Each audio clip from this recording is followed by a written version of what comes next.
In the background, you're hearing a riff. It's a riff that launched a revolution of riff rock that came with a side of fries. Queens of the Stone Age in town tonight to celebrate the reissue of their debut first record from 1998. Josh Homme and Troy Van Leeuwen, Queens of the Stone Age.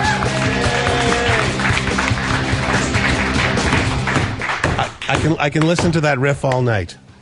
Well, if you come to the show, you will, because we're just going to play it over and over. Great to have you here. Let's tell everybody what's going on tonight, because you're on stage at 10. You're celebrating the re-release of the first record, which of course only you were on. So, what are we seeing tonight? How's it unfolding? Well, we're just kind of playing the record from start to finish, and it's been so far it's been really amazing, because what we said we would do is play the record from start to finish, play smaller places, but what we didn't realize is that it's really just kind of all our diehard fans, and so every night it's been amazing, you know. It's been a lot of fun. Indeed. Yeah. And it's a record that not a lot of people, even the diehards, like, I mean, it's been a hard record to hear for a long time. I mean, when the reissue came out last year of Rated R, for a lot of people, that was the first Queens they heard. Yeah. Well, and yeah, I mean, you weren't able to get it for years, and so, well, that's what's been interesting is that we've been, by the time we finished Regular John, to hear everyone go nuts for a song that you're not sure if they've even really heard, right, is interesting. Now, what's always interesting too is you have to go back and relearn them yourselves. Also, show the band like how you're going to do it, but also for you, singing the songs now is so a different experience, because that was, you were like, the Virgin Josh singing them the first time there. I was a really shitty singer back then, so cue that so you don't hear the bad word. And now I'm a crappy singer, so I've come a long way. Yeah. Well, I mean, I listened to that record, and I hear how I didn't want to be the singer, and so I just was being very cautious, but and so it's interesting. I think it holds up. About half of it, the whole record is out of tune. So, but I think it still holds up somehow. Well, let's go from one extreme to the other. Besides the first record, what about a new record? And anything new tonight we're going to hear? Or where are you with that? I mean, we don't have any new record yet to play for you. So, no. Yeah. Can we write one in the next 2 hours? Yeah. Sound check. We're also playing some deep cuts of stuff, and we're playing more than that, but we're starting by playing our record, and then we're just kind of seeing how it goes from there. Everything else is based on the audience. I want to just, I have to say this for all your fans in Toronto, because a lot of people said it to me. You're a cat that's got 9 lives. You don't have to try and play with every one of them there. We're all happy that the health scare you had last year is all good, and you look great. He's never looked better, right, Troy? I gotta say, I feel really good. He's looking really sexy right now. Yeah, I feel really sexy right now. Right now, but that's going to go away. Yeah. So on behalf of everybody in Toronto and I think everybody listening, it's great to have you up and back rocking so quickly. So. Yeah. Well, one of the negative byproducts of getting really sick and going to the hospital is I got this mullet, and now I can't get rid of it. Yeah, well, I think we have a few. We got some San Francisco heads out here in the audience. So. It started as like it started as a mohawk, and then it just turned into it kind of went mental patient. Yeah.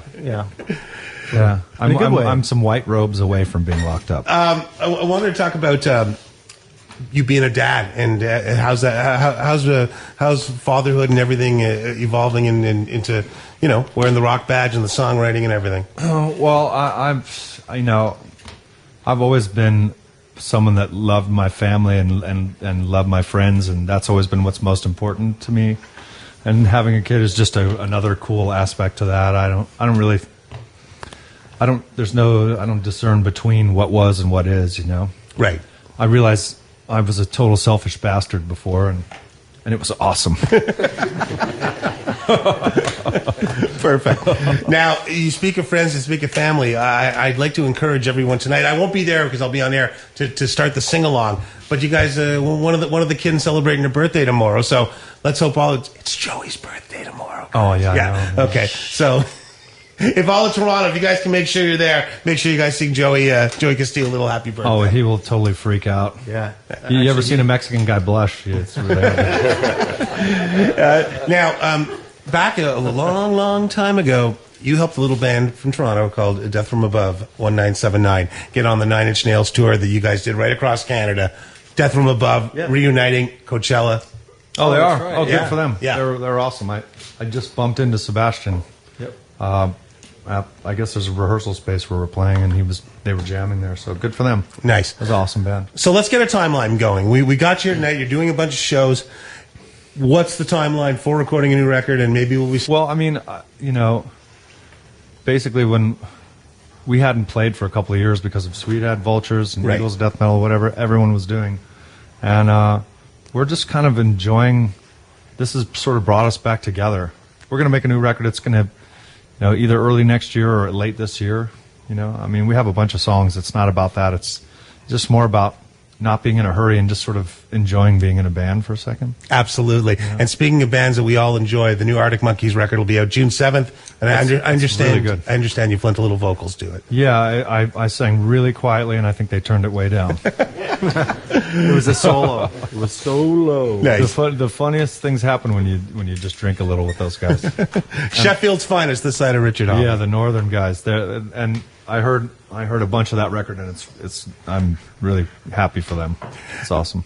Queens of the Stone Age will hit the stage at 10 o'clock tonight. Hey, thanks for making time out. I know you've been running around back and forth, but you're always so gracious with your time. And I think now the new digs down here at Sugar Beach, I think they're officially been christened. I think we needed you guys tonight to, metaphorically smash the champagne bottle. There we go. Definitely. I christened the flying, wasp. Let's send this out to the last time we saw you with your mates Grohl and John Paul Jones. We're going to play some Vultures. New Vultures at some point, maybe? Yeah, after Queens, we'll do some more Vultures. I love it. Thanks to Troy and Josh. Queens of the Stone Age on stage at 10 o'clock tonight on 102.1 The Edge.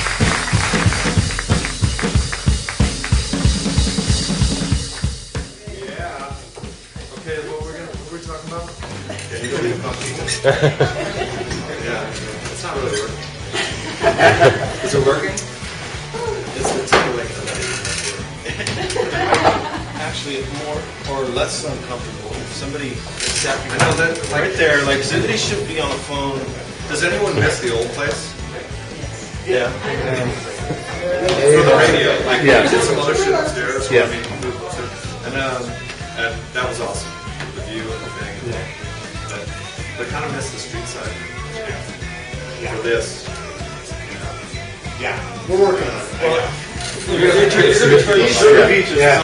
This boy made it, boy. You ready? You ready, Gilligan?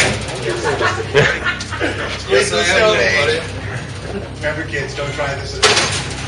Oh, it was so much easier than going. I want to just say hi to everyone. I thought that was a sheep. They're like running the stove now. All right, take care, everybody. Have fun. All right. Cheers.